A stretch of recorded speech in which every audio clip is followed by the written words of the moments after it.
Hello and welcome লন্ডনে বাঙালির রান্নাঘরে। আজকের রান্নাঘরে আছে একদম অন্যরকম স্বাদের রেসিপি, আচারি বেগুন। টক ঝাল মিষ্টি মশলার পারফেক্ট ব্যালেন্সে তৈরি এই বেগুনের পদ একবার খেলে কিন্তু বারবার খেতে মন চাইবে।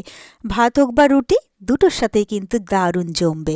তাহলে আর দেরি না করে ঝটপট বানিয়ে ফেলি সুপার টেস্টি আচারি। তো এর জন্য এখানে আমি নিয়ে নিয়েছি একদম ছোট ছোট সাইজের কয়েকটা বেগুনগুলোকে ভালো করে ধুয়ে পরিষ্কার করে নিয়েছি। আর বেগুনগুলোকে মাঝখান থেকে আমি চিড়ে চিড়ে নিয়েছি, যাতে এর মধ্যেও ভালোভাবে মশলা ঢোকে সেই জন্য। এবারে বেগুনটাকে ম্যারিনেট করার জন্য এর মধ্যে আমি দিয়ে দিলাম নুন, হলুদ আর লাল লঙ্কার গুঁড়ো। তো এই সব কি দিয়ে বেগুনটাকে ম্যারিনেট করে নেব। তারপরে এটাকে আমি মিনিট 10 জন্য রেখে দেবো।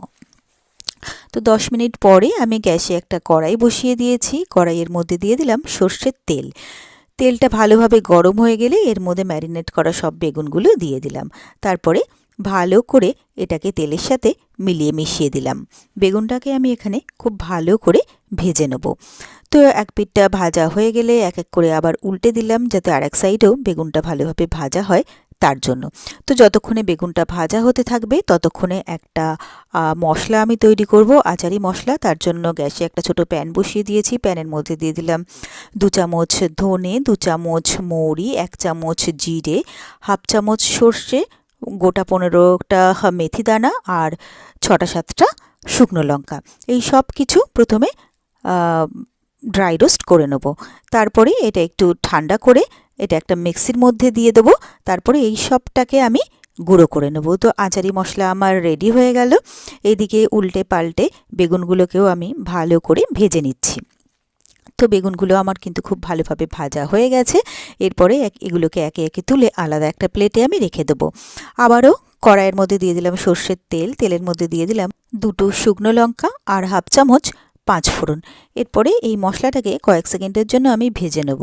তো ভাজতে ভাজতে কিন্তু বেশ একটা সুন্দর গন্ধ বেরিয়ে গেছে। এরপরে এর মধ্যে দিয়ে দিচ্ছি আমি কুচিয়ে রাখা পেঁয়াজ। তো পেঁয়াজটাকে আমি কিছুক্ষণের জন্য ভালো করে ভেজে নিচ্ছি।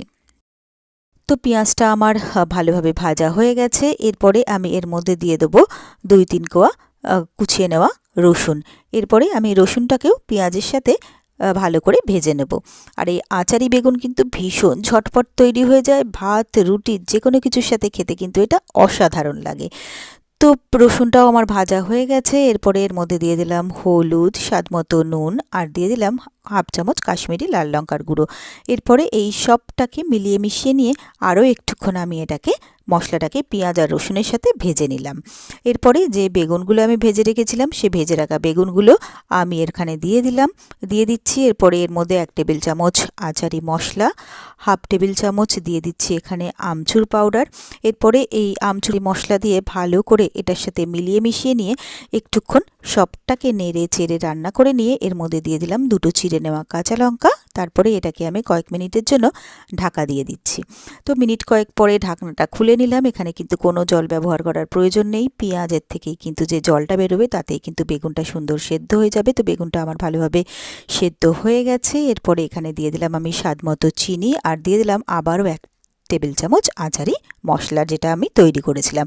তারপরে ভালো করে সবটাকে মিশিয়ে নিয়ে আরও একটুক্ষণ নেড়েচেড়ে এটা রান্না করলেই কিন্তু তৈরি হয়ে যাবে দারুণ স্বাদের আচারি বেগুন। তো আচারি বেগুন আমার একদম রেডি। এরপরে আমি গ্যাসটাকে অফ করে দিয়ে সার্ভিং প্লেটে তুলে নিচ্ছি আচারি বেগুন। আর গরম গরম ভাতে তো এটা অসম্ভব ভালো লাগবে। তাহলে খুব সহজেই কিন্তু আপনারাও বানিয়ে ফেলতে পারবেন এই দুর্দান্ত স্বাদের রেসিপিটা। আর আমি গ্যারান্টি দিয়ে বলতে পারি এটা আপনাদের সকলেরই ভীষণ ভালো লাগবে। আর আমার রেসিপিগুলো কেমন লাগছে অবশ্যই কিন্তু কমেন্টস করে জানাবেন।